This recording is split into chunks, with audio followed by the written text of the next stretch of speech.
Құрметті телекөрермендер, бүгінгі әңгіме тақырыбы Астанада жақын арада өткен имамдардың бірінші форумы. Форумда қандай мәселелер қаралды, қандай мақсаты бар, қандай нәтиже жетті. Осы туралы бүгін талқылау үшін студиямызға Астана қаласының бас имамы Наурызбай Тағанұлы шақырып отырмыз. Қош келдіңіз. Рахмет. Өтпенов Наурызбай Тағанұлы 1977 жылы Оңтүстік Қазақстан облысында туған. Ташкенттегі Имам Әл-Бұхари атындағы Ислам институтын бітірген. Қарағанды қалалық нөмір 1 орталық мешіті мен Алматы қалалық Мекке мешітінің бас имамы, Дін істері агенттігі діни бірлестіктермен байланыстар жөніндегі басқармасының бас сарапшысы болған. 2013 жылдан бастап Нұр Астана мешітінің бас имамы.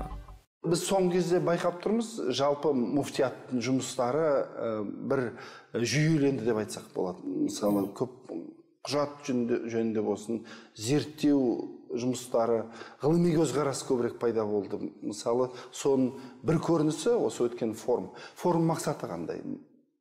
Бисмиллахир-рахманир-рахим. Жаратқан Алла Тағаламызға шексіз мақтаулар болсын. Пайғамбарымызға, Мұхаммедке Алланың игілігімен сәлем болсын. Тұңғыш рет өтіп тұрған республикалық бірінші имамдар форумы. Бұл форумда не қаралды? Әрине, бұл форумға 500-ден артық имамдар қатысты, жалпы қонақтармен қоса 700-ге жуық делегат қатысып, форумның куәгері болды. Бұл жерде айта кететін маңызды мәселе, бұл форумда 4 түрлі маңызды құжаттар қабылданды. Соның бірі Қазақстан мұсылмандарының платформасы дейміз, тұғырнамасы қабылданды. Қазақстан мұсылмандары діни басқармасының діни қызметкерлерінің этикасы, имамның тұлғалық келбеті, имамның және мұсылманның тұлғалық бейнесі деген осындай маңызды құжаттар қабылданды. Бұл енді біздің жалпы барлық соның елімізде, соның ішінде дін насихатында жүрген дін қызметкерлердің жалпы ұстанымы, өзінің сыртқы көрінісі, жалпы елмен қарым-қатынасы жөнінде қандай бағытта болу керек, ол айқын көрсетілді. Қазақстанда бірінші рет шыққан, Қазақстан мұсылмандардың тұғырнамасы шығып отыр. Енді мен ойымша өте жүйелі құжат, дегенмен де осы біздің көрермендерге әлі көпшіліктің қолына түсіп болған жоқ. Негізгі мәселелер қандай қаралған осы тұғырнама? 13 тармақтан тұрады бұл тұғырнама. Соның бірінші діни ұстаным. Яғни қазіргі кезде өздеріңіз білесіз, дін мәселесінде әртүрлі жағдайлар болып жатыр, әлемдік деңгейде. Соның ішінде біздің қандастарымыздың да әртүрлі жақтарда көрініс тауып жатқанына біз куәгерміз. Сондықтан дін ұстанымы қандай болмақ? Қазақстан халқының. Сол жерде осы жағдайға нақты тоқталады. Соның бірі мысалы ислам негіздері, иман негіздері, осындай тақырыптарда басты принциптер айтылып, біздің ел мұсылмандарының ұстанымдары айқын бұл жерде көрсетілген. Дүние жүзінде болып жатқан әртүрлі ағымдар бар қазір. Әсіресе ислам дінінде де бар мысалы. Әртүрлі террористік топтар осы ислам дінін жамылып, өзіне көп азаматтар тартады. Мысалы, мен ойымша, осы тұғырнама төңірегінде біз бағыттап саясат жүргіземіз. Біздің мұсылмандарымыз соларға алданып қалмау үшін өзінің ұстанымын осы жерден көре алады. Жақын арада муфтият аттестация өткізді. Имамдардың аттестациясы. Мен ойымша, бұл да бір үлкен шара, енді негізінен білімін анықтау. Сонымен қатар, енді осы өткен форумда имамдардың тұлғалық келбеті деген арнайы құжат қабылдағансыздар. Және имамдардың діни басқармасының қызметкерлерінің этикасы деп қабылдады. Имамдардың шешендігі қаралады. Одан кейін имамның уағыз айтқан кезде оның стилистикасы, мысалы үшін ол Қазақстан имамдары, ол қазақтың ақын жырауларының сөздері арқылы, біздің тарихымыз арқылы дінді жеткізу халыққа. Осы мәселелер бұл құжаттарда көрсетілген. Тек қана жаңағыдай елге түсініксіз терминдер арқылы, елге түсініксіз бір жағдай арқылы дінді түсіндіру емес, бәлкім біздің кезіндегі Абай атамыздың, Шәкәрім бабаларымыз, Қожа Ахмет Яссауи бабаларымыздың мектебін жаңғыртып, иншалла сол қолымыздан келгенше сол кісілердің айтулары арқылы, Құранның аяттары арқылы, пайғамбарымыз сүннеттері арқылы біз елімізге иншалла имамдар дінді жеткізуіміз керектігі бұл жерде көрсетілген. Аттестация сонда нәтижесі қандай болды? Жақында бұқаралық ақпарат құралдарына шықты. Мысалы, Ақтөбе облысы бойынша 40% білімі сәйкес келмейді, көп адам қызметке барғысы келмейді, имам болғысы келмейді, себебі қаражат аз деп айтып отыр.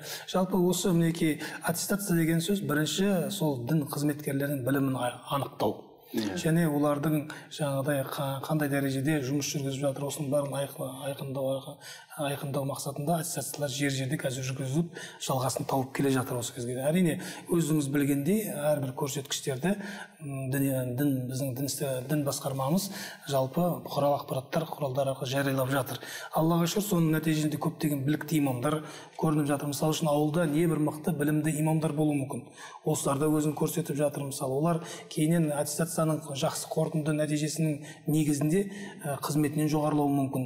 Болмаса керісінше, егер өзінің қызметіне сай келмеген мамандар одан түсіріліп, қайтадан оған мүмкіндік беріп, ары білімін жетілдіріп, келуіне жолдамалар берілуі мүмкін. Жазылған тақырыптардың тізімінің өзі, ішіндегі материалдары енді өте терең зерттелген көрініп тұр. Кім дайындады бұны? Және біз толығымен осы ғылыми көзқарастан қаншалықты жазылды деп айтуға болады? Жалпы біздің Қазақстан мұсылмандары діни басқармасының жанында ғұламалар кеңесі бар. Ол жерде өте білікті, тәжірибелі мамандардан құралған кеңес.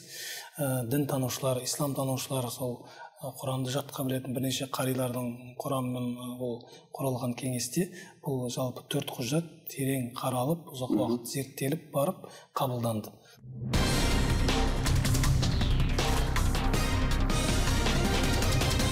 Осы соңғы кезде мысалы муфтият пәтуаларды көбірек шығарып жүр. Мен ойымша өте қажет нәрсе. Былтырғы жылы біздің Қазақстан мұсылмандар діни басқармасының жанындағы ғұламалар кеңесі қарап, фатуа бөлімінен 34-ге жуық фатуа шықты. Елбасымыз айтқандай, қазақтар мұсылман, оның ішінде суннит бағытында, Абу Ханифа мазхабына жатады.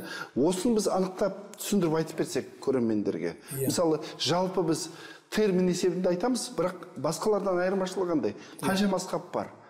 Оның ара жігін қалай ажырата аламыз?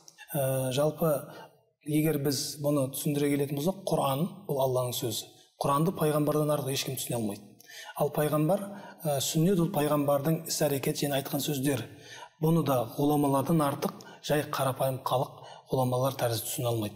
Сондықтан осы Құран сүннетті түсіндіру үшін бізге ғалым Абу Ханифа болды. Яғни имам Ағзам деп аталып кеткен, ұлы имам деп аталып кеткен бұл кісі дүние жүзіндегі мұсылмандардың мойындаған ғалымы.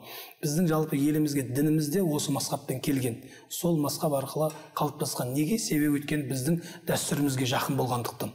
Және Абу Ханифа бұл мектеп. Құран және сүннетті үйрететін бұл мектеп. Бұл пайғамбарымыз саллаллаху алейхи вассаламның хадисі бар.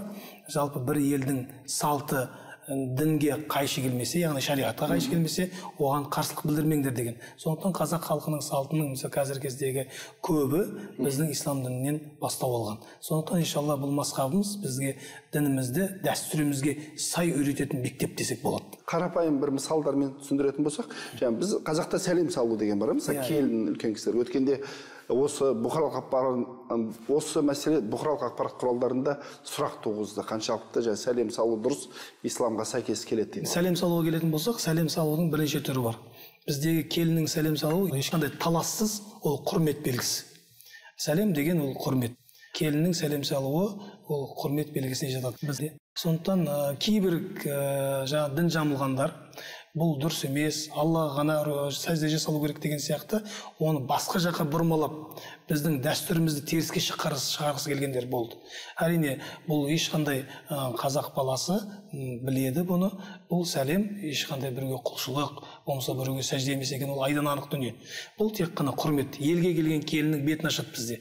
Бет ашу дегенде таныстыру. Жаңадан түскен келіннің бетін ашып, елге таныстырып, жақын туысқа, мінекей біздің үйімізге осында келін түсті деп, ол келін келген еліне сәлем береді. Өйткені ол жаңа келген келінге сол елдің адамдарын таныстыру рәсімі. Яғни бұл біздің салтымыз. Қазіргі уақыттарда біз Абу Ханифа мазхабын ұстанамыз деп, бірақ сенімде біздің дәстүрлі сенімді қолдамайтындар да бар. Мазхабты атайды, бірақ ойы басқаша. Жамандап, бұл дұрыс емес деп айту арқылы біздің кейбір қандастарымыздың сенімін өзгерту арқылы өздеріне жамағат қылып тартып алатындар бар. Жалпы мазхабты жоқ деушілер бар. Ислам ғалымдары айтады, кім мазхабты жоқ дейді, ол өздерінің мазхабына тартушылар деген. Яғни өз мектебіне тартушылар, өзінің мектебіне тартып, басқа мазхабтарды жоққа шығарушылар деп бұған испат берген. Сондықтан қазіргі уақытта біз Абу Ханифа мазхабы матуриди сенімдегі мұсылмандармыз. Бұл жөнінде тұғырнамада анық айқын көрсетілген. Иншалла алдағы уақытта біз бұл тұғырнаманы елге кеңінен тарататын боламыз. Сонда иншалла осыны еліміз оқу арқылы Алла берсе өздерінің бағыт барлығын білетін болады. Осы мазхабты ұстанатындар қаншалықты көп дүние жүзінде, осы ислам дінін таңдағандардың арасында? Жалпы негізгі 4 мазхаб бар әлемде. Ол Абу Ханифа мазхабы, Шафии, Малики, Хамбали мазхабтары бар. Ал енді осының ішінде ең үлкені бұл Абу Ханифа мазхабы. Басым көпшілік деп айтуға болады. Басым көпшілігі Абу Ханифа мазхабын ұстанушылар. Орта Азия түгелдей осы біздің мазхабты ұстанады. Ресей біздің көрші мемлекеттеріміз, Татарстан дейміз. Бұлар мінекей Абу Ханифа, Пакистан, Ауғанстан, Индия мұсылмандары жалпы барлығы осы мазхаб. Абу Ханифа мазхабын ұстанатындар.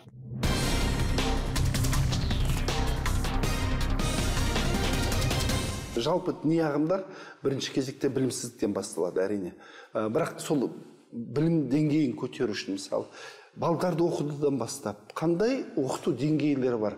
Ресми муфтият қолдайтын және бекітілген стандарттар, деңгейлер, білім деңгейлері қандай бар? Бірінші, мешіт жанында сауат ашу курстары бар. Кез келген елдің мешітінде біздің бас муфтиіміздің өзінің қойған талабы бар. Әрбір имамның 5 шәкірттен аз болмасын шәкірттер деген талабы бар. Осы муфтиіміздің талабы негізінде қазір көптеген имамдар елде шәкірт тәрбиелеп жатыр. Біздің елімізде қазір 9 медресе бар және Нұр Мубарак университетіміз бар. Осы университетке және медреселерге дайындық курстары шәкірттерді дайындап, соларға жолдама беріп жібереді. Сирияға қанша азаматтарымыз кетіп қалды? Қалай тоқтатамыз осы, қалай түсіндіреміз барлығын? Біздің ислам ғалымдары бірінші мектеп адамның дүниеге келгенде көретін ол анасы дейді. Яғни ана бірінші медресе дейді, адам баласының тәлім тәрбие алатын дейді. Яғни бұл жерде біздің қазақ сөзімен айтсақ, ата-ананың тәрбиесі қажет. Бірінші ата-аналар сол балаларына дұрыс иншалла тәрбие берсе, ол бала иншалла түзу өседі.